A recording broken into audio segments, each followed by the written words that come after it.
ስለ ራሳችን በእንግሊዝኛ ማውራት የ30 ቀን ትምህርት ቀን 13 ዛሬ እናያለን። ሰላም ውድ የቀላል እንግሊዝኛ ተማሪዎቼ እንደምን ቆያችሁ? እኔ ደህና ነኝ ይመስገን። በቀን 12 ትምህርታችን ላይ ደስ የሚለንን ነገር፣ የምንወደውን ነገር እንዲሁም ደግሞ የምንጠላውን ነገር መናገር አይተናል ማለት ነው። በትምህርታችንም መሰረት ፈተና ነበረን። ፈተናውንም 9 የምትሆኑ ተማሪዎች ተሳትፎ አድርጋችኋል። የሁላችሁንም ሰምቻለሁ። በጣም ጎበዞች፣ በርቱልኝ። ስማችሁንም እንደተለመደው በቪዲዮ መጨረሻ ላይ የምጠራ ይሆናል። በዛሬው ትምህርታችን ስለ ራሳችን ለማውራት ሁለት የእንግሊዝኛ መነሻ ንግግሮችን እናያለን። የመጀመሪያው አይ ሃቭ የሚለው ነው። አፍራሽ ሲሆን አይ ዶንት ሃቭ። ይህንን ንግግር ያለንን ነገር ለመናገር እንጠቀመዋለን ማለት ነው። ሁለተኛው ንግግር ደግሞ አይ ዊል ሃቭ አፍራሽ ሲሆን አይ ዊል ኖት ሃቭ። ይህንን ንግግር ለወደፊቱ የሚኖረንን ነገር ለመግለጽ እንጠቀማለን ማለት ነው። ያለንን ነገር ለመናገር የምንጠቀመውን ንግግር በማየት እንጀምራለን። አይ ሃቭ መኒ። እዚህ ጋር አይ ሃቭ የሚለው መነሻ ንግግራችን ነው የሚሆነው። መስመሩ ላይ ያለው ደግሞ ያለንን ማንኛውንም ነገር እናስገባለን ማለት ነው። ይህን አረፍተ ነገር እያንዳንዱን ብንተረጉመው አይ የሚለው እኔ የሚል ትርጉም አለው። ሃቭ ደግሞ ያለንን ነገር ወይም ባለቤትነትን ስለሚገልጽ አለኝ በሚለው እንገልጸዋለን ማለት ነው። መኒ የሚለው ደግሞ ገንዘብ ማለት ነው። ስለዚህ አይ ሃቭ መኒ ስንል እኔ ገንዘብ አለኝ ወይም ባጭሩ ገንዘብ አለኝ ይሆናል ማለት ነው። አፍራሽ ሲሆን ደግሞ ዶንት የሚለውን ከአይ አጠገብ እንጨምራለን። ስለዚህ አይ ዶንት ሃቭ መኒ። አይ የሚለው እኔ ማለት ነው። ዶንት ሃቭ የሚለው ደግሞ የለኝም የሚል ትርጉም ይሰጠናል ማለት ነው። መኒ ገንዘብ ነው። ስለዚህ አይ ዶንት ሃቭ መኒ ስንል እኔ ገንዘብ የለኝም፣ በአጭሩ ገንዘብ የለኝም ይሆናል ማለት ነው። መስመሩ ላይ የተለያዩ ቃላቶችን እያስገባን እናያለን። አይ ሃቭ ታይም ጊዜ አለኝ። ታይም ማለት ጊዜ። አይ ሃቭ ፉድ ምግብ አለኝ። ፉድ ምግብ። አይ ሃቭ ዋተር ውሃ አለኝ። ዋተር ማለት ውሃ። አይ ሃቭ ወርክ ስራ አለኝ። ወርክ ማለት ማንኛውም ስራ ማለት ነው። አይ ሃቭ ኤ ካር መኪና አለኝ። ኤን የጨመርነው እዚህ ጋር ቁጥርን ለማሳየት ነው። የሚቆጠር ነገር ሲሆን ኤ ወይም አን እንጨምራለን ተባብለናል። ስለዚህ ኤ የሚገልጸው ነጠላ ቁጥር መሆኑን ነው። ስለዚህ አንድ መኪና አለኝ እንደማለት ነው። አይ ሃቭ ኤ ጆብ ስራ አለኝ። እዚህ ጋር ጆብ የሚለው ቅድም ወርክ ካልነው ጋር የሚለያየው ጆብ ስንል ተቀጥረን የምንሰራበት ስራ ነው ማለት ነው። ወርክ ስንል ደግሞ ማንኛውም ስራ ሊሆን ይችላል። ቤት ውስጥ የምንሰራው ሊሆን ይችላል። ተማሪም ሆነን ምንሰራው ነገር ካለን አይ ሃቭ ወርክ ማለት እንችላለን። ጆብ ግን ግዴታ ተቀጥረን የምንሰራው ስራ ነው ማለት ነው።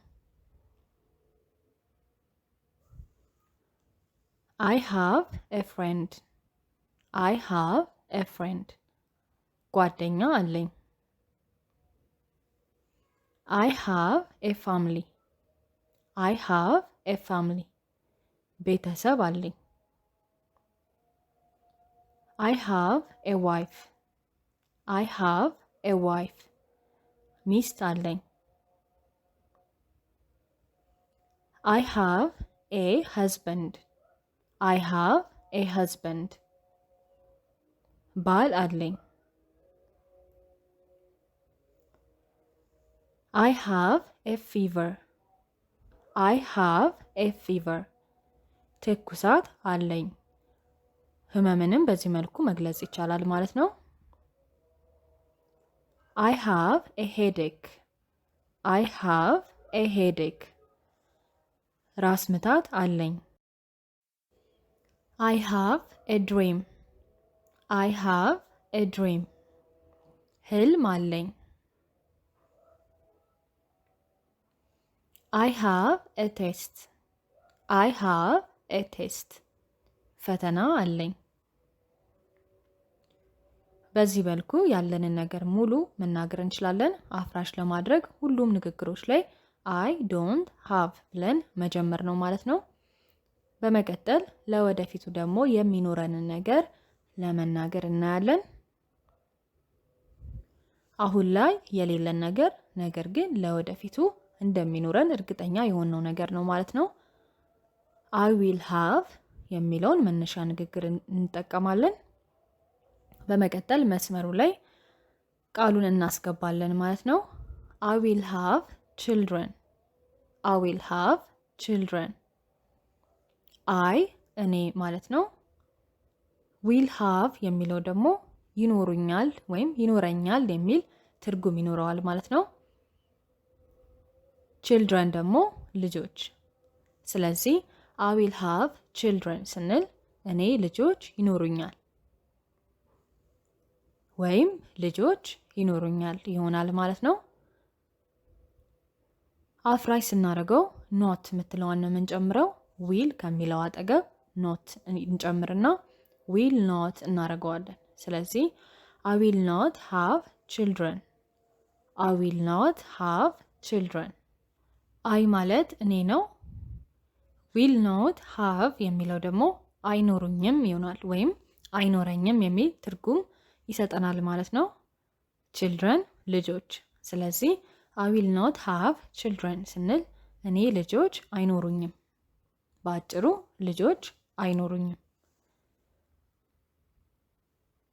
ሌሎች ቃላቶችን እያስገባን እንቀጥል። I will have peace. I will have peace. ሰላም ይኖረኛል። ፒስ ማለት ሰላም። I will have freedom. I will have freedom. ነፃነት ይኖረኛል። ፍሪደም ማለት ነፃነት። I will have a car. I will have a car. መኪና ይኖረኛል። I will have a job. I will have a job. ስራ ይኖረኛል። I will have a farm. I will have a farm. እርሻ ይኖረኛል።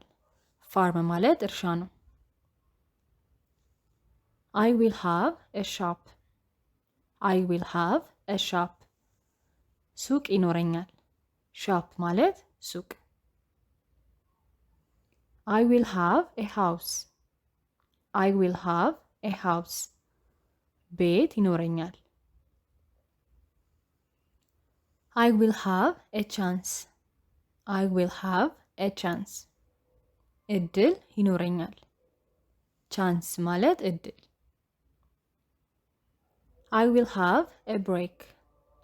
I will have a break. እረፍት ይኖረኛል። ብሬክ ማለት እረፍት። ትምህርታችንን ጨርሰናል። ወደ ፈተናው ከመሄዳችን በፊት ከዚህ በፊት በነበረን ፈተና ላይ ተሳትፎ ያደረጋችሁ ተማሪዎችን እጠራለሁ።